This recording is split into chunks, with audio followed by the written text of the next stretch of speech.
저는 오늘 이 본문을 중심으로 해서 예수님의 이름, 예수와 임마누엘, 그 이름 속에 담겨진 복음에 대해서 같이 여러분과 나누고자 합니다. 여러분, 이런 얘기가 전해지고 있습니다. 임금님이 임진왜란과 같은 난을 만나서 신하들과 시민 복장을 한 채로 피랑길을 나섰습니다. 한시도 마음을 놓을 수 없는 위험한 길이었습니다. 어느 시골 마을에 이르러 어느 농부집을 찾아 며칠 머무를 것을 요청했습니다. 고맙게도 농부는 이 일행이 누군지도 모르고 기꺼이 영접하고 한동안 정성을 다해 대접했습니다. 임금님이 이 농부가 여간 고맙지 않았습니다.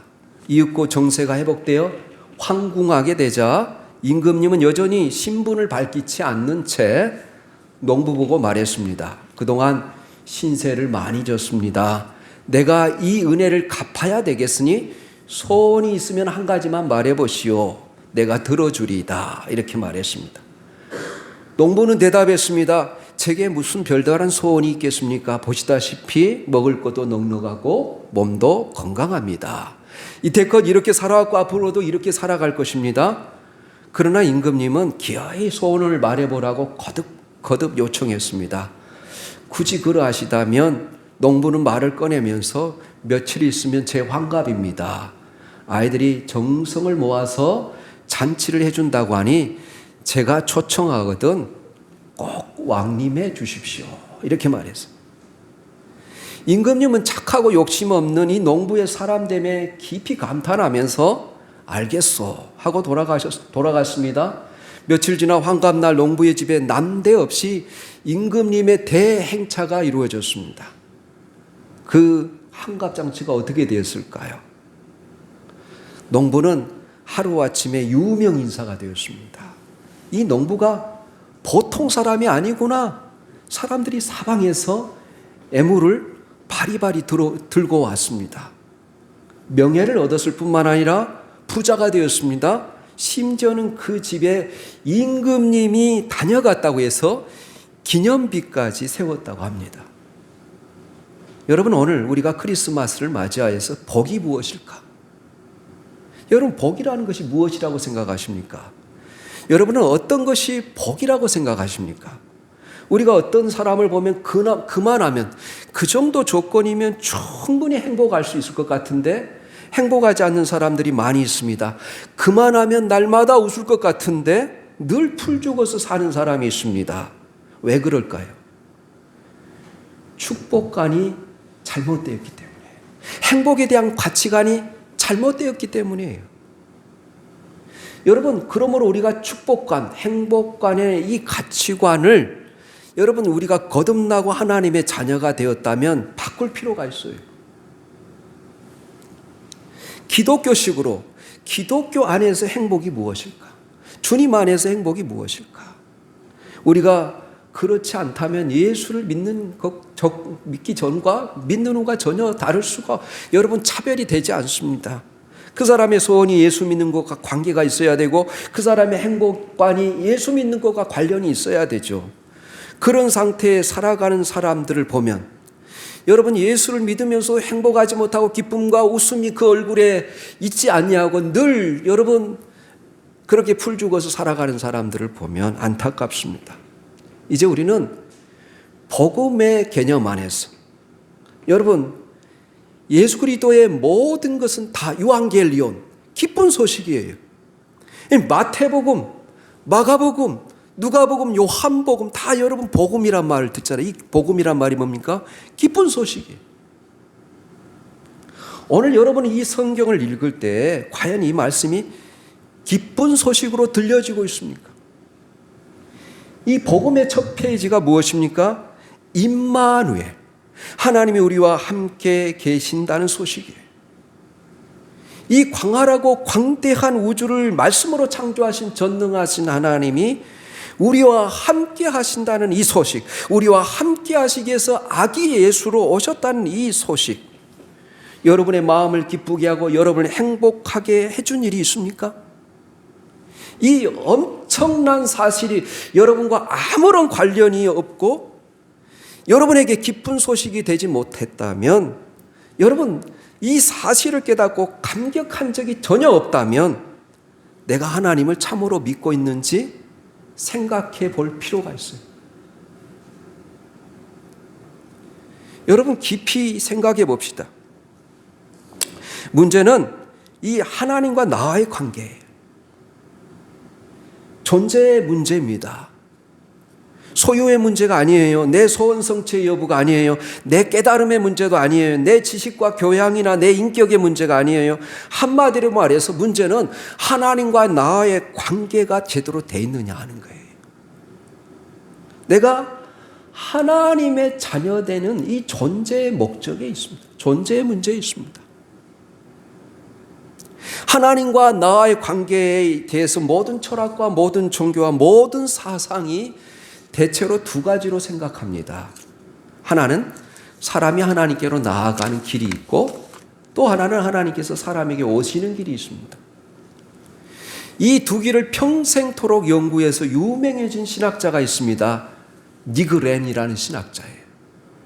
그 유명한 책이 아가페와 에로스라는 책입니다. 그는 이 책 한 권으로 세계 10대 신학자 안에 들어갔는데, 그 내용을 보면 그가 여러분 그리스 헬라 철학에서부터 모든 현대 철학까지 다 망라해서 모든 사상, 모든 종교, 모든 것을 다 여러분 이거 구조를 깨달아서 이 구조를 둘로 나누었어요. 제가 이 책이 우리 곽선희 목사님이 설교학 시간에 자기는 이 책이 자기가 가장 읽은 책 중에 가장 놀라운 책이다, 그렇게 말해서 저도 이 책을 이해하려고, 여러분 철학에 관한 책들이기 때문에 쉽지가 않습니다, 이해하기가. 여러분 여러 번 시도하고 또 읽고 또 읽어봤어요.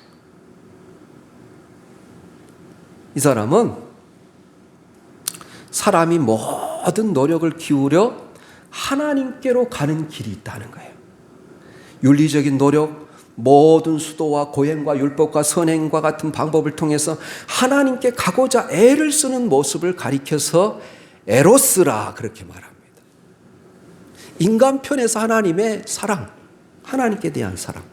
이에 반해서 하나님께서 우리 인간에게 오시는 것, 하나님이 우리를 만나시고 인간에게로 찾아오시는 그것, 그리고 우리는 그를 무조건 영접하는 그런 자세를 가리켜 아가페라 이렇게 이야기합니다.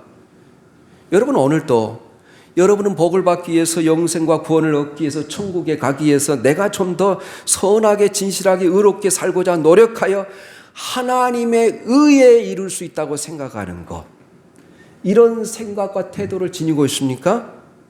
이것은 성서적인 용어로 말하면 율법주의라는 거예요.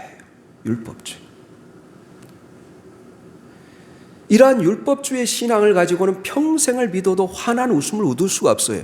왜냐하면 율법주의라는 건 뭐냐면 내가 열심히 살고 열심히 노력한 것만큼 상대방에게 인정을 받고 네가 이만큼 하면 내가 그만큼 더 사랑해 주겠다는 거거든요. 그 마음에 진정한 은혜 한번 채울 수가 없습니다. 그래서 신앙 구조 자체가 문제가 있는 거예요. 은혜란 무엇일까요? 은혜란 나로부터 시작된 노력과 나로 말미암은 지식으로는 하나님께 이룰 수 있는 자격이 없다는 거예요. 하나님께서 우리를 찾아오셨다는 거예요. 하나님께서 스스로 사람이 돼서 인간에게 오셨다는 거예요. 여기에 아가페, 하나님의 사랑이 있는 거예요. 여기에 참사랑의 본질이 있습니다. 크리스마스의 뜻이 여기에 있는 거예요. 제가 요즘 은혜라는 찬송을 계속 여러분, 은혜에 관련된 찬송이 굉장히 많아요. 은혜에 관한 찬송을 여러분 차를 몰고 다닐 때마다 가끔 틉니다. 그 찬양 가운데 이런 찬양이 있어요. 우리가 하나님께 어떻게 나아갈까? 자격 없는 내 것이 아닌 오직 예수님의 보혈로, 십자가의 보혈로 완전하신 사랑 힘입어 나아갑니다. 십자가의 보혈, 완전한 사랑 힘입어 예배합니다. 우리는 하나님을 만날 수도 없고 우리가 가지고 있는 노력과 우리가 가지고 있는 아무리 선하게 산다 할지라도 우리가 하나님의 의에 이룰 수 없어요. 우리는 오직 은혜로만, 하나님께서 저와 여러분에게 찾아오셨기 때문에 여기 있는 거잖아요. 그 하나님의 은혜를 힘입어 하나님의 보좌 앞에 나가는 거예요. 십자가의 보혈, 예수님께서 이루신 그 공로를 의지하여 우리는 하나님 앞에 나가는 거예요. 그래서 자랑할 수 없다는 거예요, 성경은. 이것을 어려운 신학적인 용어로 하나님이 사람이 되셨다는 이것을, 사람이 되어 오셨다는 것을 인카네이션이라고 합니다. 성육신 하셨다는 거예요. 호 로고스 사르크스 에게네토라는 원어인데, 여호와의 말씀이 육신을 입어 날 구원할 구주가 되셨도다. 늘 감사한 찬송을 주 앞에 드려 엎드려 절하세, 엎드려 절하세.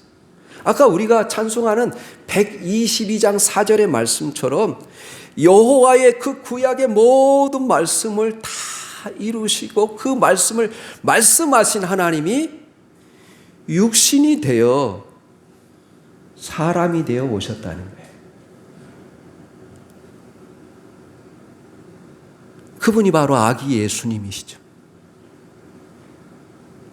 오늘 본문에 예수 그리스도를 가리키는 이름이 두 가지가 나옵니다. 하나는 예수.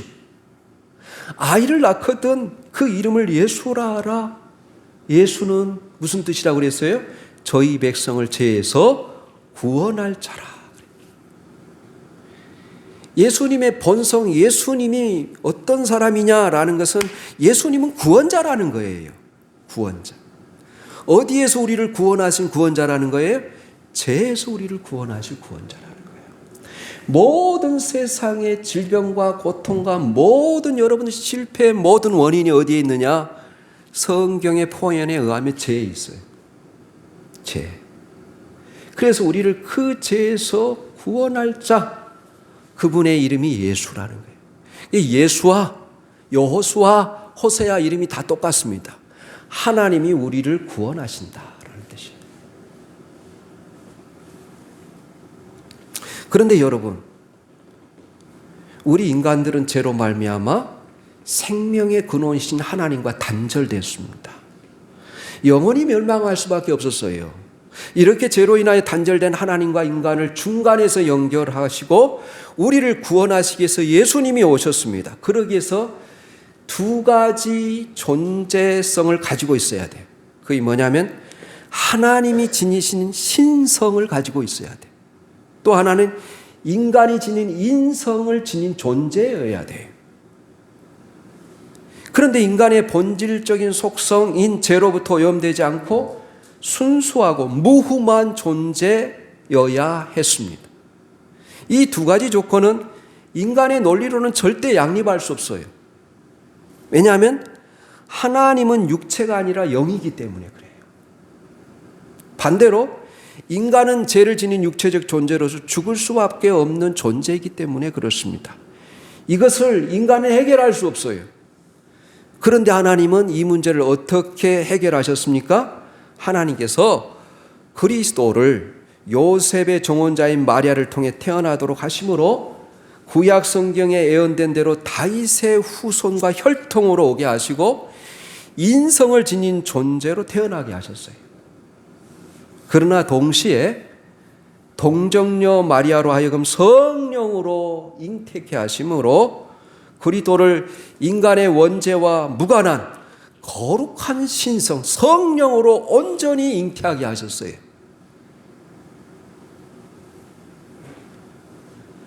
그리고 하나님께서 이렇게 인성과 신성을 동시에 지니고 아무 흠이 없으신 그리스도로 하여금 인간의 대속제물이 되게 하심으로 인류에 대한 완전한 구원 성취를 이루셨어요.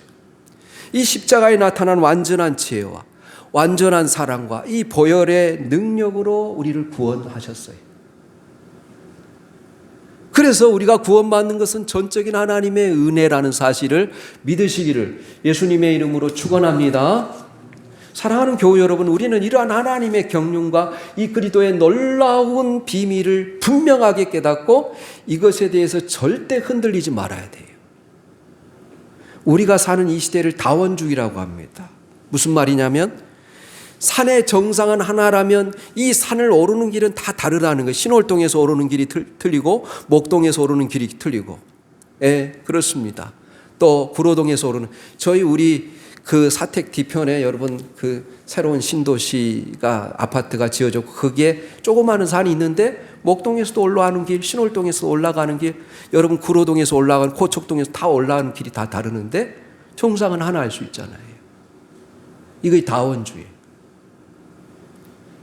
그래서 구원자로서의 그리스도의 유일성을 부정하고 타 종교에도 구원이 있다고 생각하는 거예요. 그러나 성경은 분명하게 예수 그리스도 외에는 하나님께 이를 수 있는 길이 없다고 말씀하세요. 우리 한번 두 구절, 사도행전 4장 12절하고 요한복음 14장 6절 말씀 찾아서 읽겠습니다.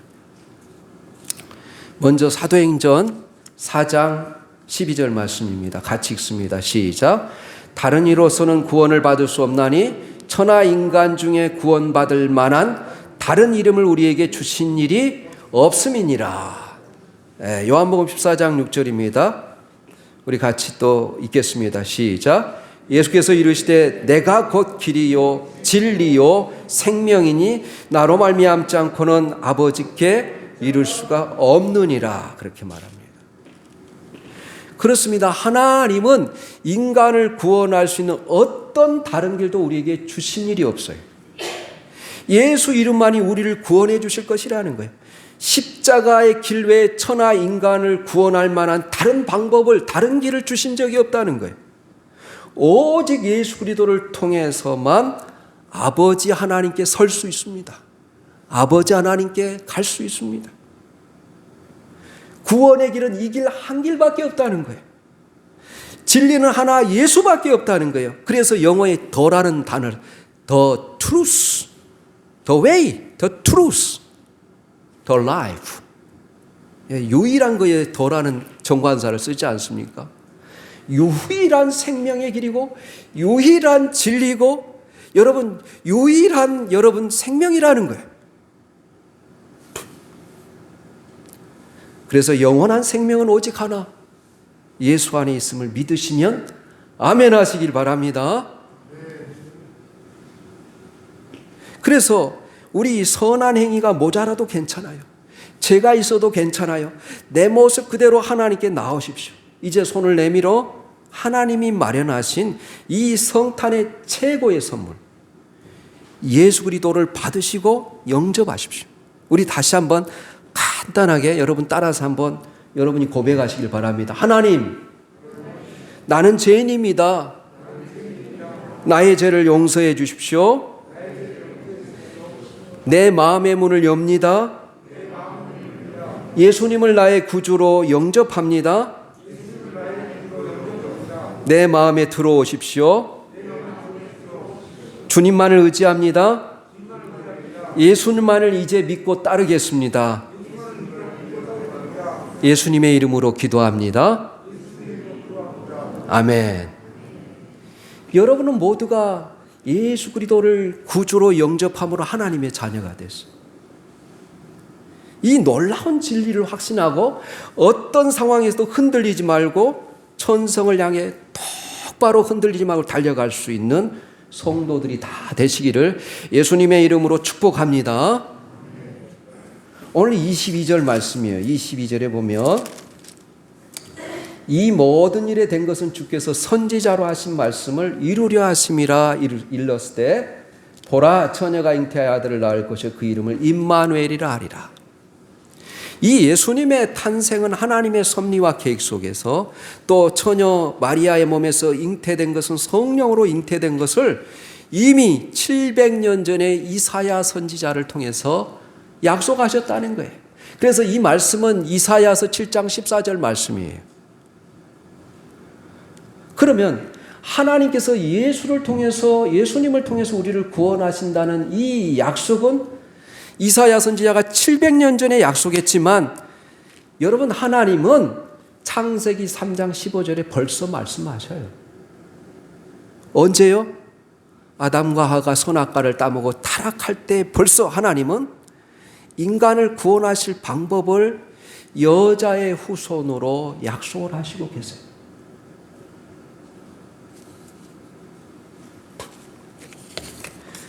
그리고 하나님께서 이 땅에 보내신 이 메시아를 여러분 보내실 것을 그렇게 약속하시고, 여러분 얼마나 놀라운 약속이, 얼마나 놀라운 섭리고, 얼마나 치밀한 계획이고, 여러분 하나님의 놀라운 은혜입니까? 그리고 하나님께서 이 땅에 보내신 메시아의 또 하나의 이름은 임마누엘이에요. 예수는 우리를 죄에서 구원할 자, 예수님의 그 사역과 인격을 이야기한다면 임마누엘은 그 사역을 이루는데 모든 순간, 모든 상황 가운데 우리와 함께 하신다는 겁니다. 우리 또 한번 요한복음 1장을 찾아보겠습니다. 요한복음 1장, 여러분 9절에서 12절 말씀만 띄워주세요. 요한복음 1장 9절에서 12절 말씀이에요. 우리 9절에서 여러분 찾을 수 있는 사람은 찾아서 읽으셔도 좋겠습니다. 9절에서 12절까지 읽습니다. 시작. 참비 곧 세상에 와서 각 사람에게 비추는 빛이 있었나니 그가 세상에 계셨으며 세상은 그로 말미암아 지은 바 되었으되 세상이 그를 알지 못하였고 자기 땅에 오매 자기 백성이 영접하지 아니하였으나 영접하는 자 곧 그 이름을 믿는 자녀들에게는 하나님의 자녀가 되는 권세를 주셨으니, 이렇게 이야기해요. 그 이전의 말씀은 뭐냐면 9절 이전에 그 태초에 말씀이 계셨는데 이 말씀이 하나님과 함께 계셨고 이 말씀이 하나님이셨다. 이 말씀이 되신 예수 그리스도 로고스, 이 말씀이 되신 분이 육신이 되어서 이 땅에 오셨고 그분을 통해서 온 세상을 만드시고 창조하셨다. 이 세상의 모든 것이 그분 없이는 된 것이 없느니라. 이렇게 말씀하세요. 앞에 부분을 쭉 읽어보면. 그래서 임마누엘이라는 이거 하나님이 우리와 함께 계시다라고 하는 이 말의 뜻이 무엇입니까? 이 말의 뜻이 크리스마스의 의미예요. 크리스마스 의미가 여기 있고 오늘 우리가 살아갈 생명의 길이 여기 있습니다. 임마누엘, 그는 창조자요 구원자요 모든 것을 섭리하시는 여러분 섭리자요 보호자이시오. 그 하나님께서 우리와 끝까지 세상 끝날 때까지 인격적인 관계를 맺으려고 임마누엘 하셨다는 거예요, 여러분. 이것이 임마누엘의 복음이에요. 예수님의 복음의 시작이 예수님의 이름인 임마누엘로 시작돼요. 그리고 예수님의 이 복음이 임마누엘로 끝나요. 마태복음은 임마누엘이라는 이 단어가 1장에 나오고 마태복음 28장 마지막 절 20절이 뭐라고 해요? 주님이 세상을 떠나시면서 내가 세상 끝날까지 너희와 항상 함께 있으리라 하면서 마태복음이 끝나요. 그래서 마태복음은 임마누엘로 복음이 시작되고 임마누엘로 끝나는 복음이에요. 하나님이 우리와 항상 매 순간 함께 하신다는 이 사실을 믿고 우리가 확신할 수 있다면, 매 순간 하나님이 나와 함께 하심을 확신할 수 있다면 우리의 신앙, 우리의 삶은 엄청나게 달라질 것입니다. 담대해질 것입니다. 흔들리지 않고 견고하게 우리 믿음이 세워질 것입니다. 우리가 예수님의 이름 2가지만 평생 동안 묵상해도 우리의 신앙은 완전히 달라질 수 있어요. 예수, 우리를 어떤 상황에서도 구원하시는 분, 우리의 어떤 상황에서도 우리와 함께 하시는 분, 임마누엘. 어떤 분이 이렇게 말씀합니다. 에덴 동산에 선악과를 두시려거든 거기에 철망을 치듯 하셔서 아예 손을 못 대게 만드실 것이지 왜 따먹게 만드셔서 골치 아프게 하셨는지 모르겠다고 합니다. 그래서 어떤 유명한 목사님이 이렇게 말했어요. 무슨 질문을 그렇게 하십니까? 그렇게 질문을 하지 말고 차라리 사람을 강아지처럼 묶어두면 전혀 선악과에 가까이 가지 못했을 것 아닙니까? 당신이 지금 개가 되고 싶어서 하는 농담은 아니시겠지요? 하고 웃은 적이 있다고 합니다. 여러분, 하나님께서는 인격적이신 분이세요. 하나님은 자유스러운 영혼을 갖고 있었고, 그리고 그분은 의로우시고 거룩하신 분이에요. 그분의 형상을 따라 우리를 만드셨어요. 그래서 우리를 인격적인 존재로 우리의 모든 상황과 생각 속에서 어떤 것을 선택할 수 있는 자유를 주셨어요. 그래서 하나님의 형상을 따라 만든 우리에게는 자유가 있고 사랑이 있고 책임이 뒤따르게 되는 거예요. 이 인격적인 관계 안에서 구원, 그 복음이 무엇인가를 우리가 깊이 생각해 봐야 돼요. 하나님과 나의 관계 속에서. 여러분 알다시피 이집트에서 이스라엘 백성들을 구원해내신 하나님께서 아무것도 없는 광야를 지나갈 때 아침에는 만나를 내리십니다. 때로 메추라기를 내리셔서 그들에게 먹을 것을 주시고, 낮에는 구름 기둥을 치셔서 뜨거운 태양으로부터 그들을 지키고 보호하십니다. 밤에는 불기둥으로 역사하셔서 차가운 기온으로부터 그들을 따뜻하게 보호해 주셨습니다. 그들을 적들의 공격으로부터 그들을 대신하여 싸워주시기도 하십니다. 이 모든 증거와 표적이 무엇을 말할까요? 무엇을 보여주고자 하는 것입니까?